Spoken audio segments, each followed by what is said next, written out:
தமிழ் நண்பர்கள் அனைவருக்கும் வணக்கம். இது தமிழ் டுட்டோரியல் டெக் சேனல். இந்த வீடியோவில் என்ன பார்க்க போகிறோன்னா, நம்ம ஸ்மார்ட் கார்டில் அட்ரஸ் எப்படி சேஞ்ச் பண்ணுறதுன்னு பார்க்கலாம்.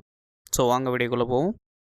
இது வரைக்கும் தமிழ் டுட்டோரியல் டெக் சேனலை சப்ஸ்கிரைப் பண்ணாதவங்க இந்த வீடியோ கீழே இருக்கக்கூடிய ரெட் கலர் சப்ஸ்கிரைப் பட்டனை கிளிக் பண்ணி சப்ஸ்கிரைப் பண்ணிக்கோங்க. கூடவே பக்கத்தில் இருக்கக்கூடிய பெல் சிம்மலையும் கிளிக் பண்ணிக்கோங்க. ஃபஸ்ட்டு tnpds.gov.in வெப்சைட்குள்ளே போயிருங்க. இந்த வெப்சைட்டுக்குள்ளே போனதும் இங்கே ஸ்மார்ட் கார்டு ரிலேட்டட் சர்வீசஸ்னு இருக்கும். அதில் சேஞ்ச் ஆஃப் அட்ரஸ்னு இருக்கும். அதை கிளிக் பண்ணிக்கோங்க. அதை கிளிக் பண்ணதும் மொபைல் நம்பர் கேட்கும். உங்களுடைய ஸ்மார்ட் கார்டில் எந்த மொபைல் நம்பர் கொடுத்துருக்கீங்களோ அந்த நம்பரை இதில் என்டர் பண்ணிக்கோங்க. மொபைல் நம்பர் என்டர் பண்ணிவிட்டு அந்த கேப்சா கோடை அப்படியே கீழே டைப் பண்ணிக்கோங்க. இப்போது சப்மிட்ன்றதை கிளிக் பண்ணிக்கோங்க. நெக்ஸ்ட்டு நீங்கள் ரெஜிஸ்டர் பண்ண மொபைல் நம்பருக்கு ஒரு ஓடிபி வரும். அந்த ஓடிபி இதில் என்டர் பண்ணிக்கோங்க. ஓடிபி என்டர் பண்ணிவிட்டு சப்மிட்ன்றதை கிளிக் பண்ணிக்கோங்க. ஸோ இப்போ லாகின் ஆயிரும்.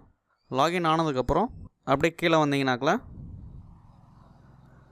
மேலே ஆல்ரெடி இருந்த அட்ரஸ் இருக்கும். அது கீழே பார்த்தீங்கன்னா நியூ அட்ரஸ் டீட்டெயில்ஸ்னு இருக்கும்.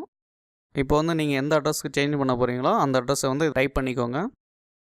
So address line 1, address line 2, address line 3ன்னு இருக்குது. அதில் உங்களுடைய அட்ரஸை என்டர் பண்ணிக்கோங்க.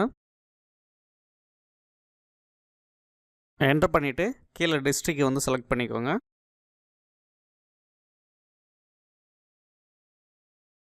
அடுத்து உங்களுடைய தாலுக்கா செலக்ட் பண்ணிக்கோங்க. நெக்ஸ்ட்டு உங்களுடைய வில்லேஜை செலக்ட் பண்ணிக்கோங்க. ஸோ வில்லேஜ் செலக்ட் பண்ணதுக்கப்புறம் உங்களுடைய பின்கோடை என்டர் பண்ணிக்கோங்க. ஸோ மேலே இங்கிலீஷில் டைப் பண்ணிட்டீங்க. அதே மாதிரி கீழே முகவரி 1, முகவரி 2, முகவரி 3ன்னு இருக்குது பாருங்கள்.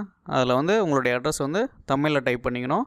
நீங்கள் இங்கிலீஷில் டைப் பண்ணிவிட்டு ஸ்பேஸ் பட்டன் எழுதுனீங்கன்னாக்கலாம் அது தமிழில் மாறிக்கும்.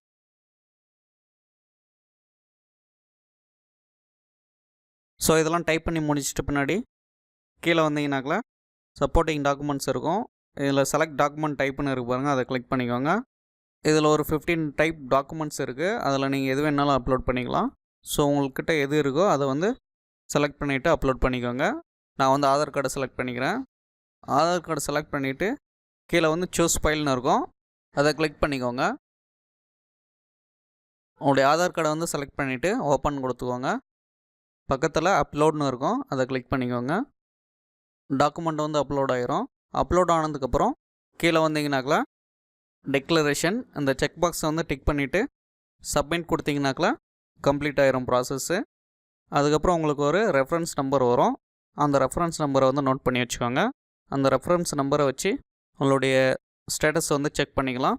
இதுக்கு மேலே அவங்க வெரிஃபை பண்ணிவிட்டு அப்ரூவ் பண்ணிடுவாங்க. அப்ரூவ் ஆனதுக்கப்புறம் உங்களுடைய மொபைல் நம்பருக்கு மெசேஜ் வந்துடும். மெசேஜ் வந்ததையும் உங்கள் மொபைல் நம்பரை வச்சு லாகின் பண்ணி உங்களுடைய டீட்டெயில்ஸை பார்த்துக்கலாம். ஸோ அவ்வளோதான் ஃப்ரெண்ட்ஸ். இந்த வீடியோ பிடிச்சிருந்தா லைக் பண்ணுங்கள், ஷேர் பண்ணுங்கள், மறக்காமல் சப்ஸ்கிரைப் பண்ணுங்கள். உங்களுக்கு ஏதாவது டவுட் இருந்தாங்களா கமெண்டில் சொல்லுங்கள். தேங்க்யூ.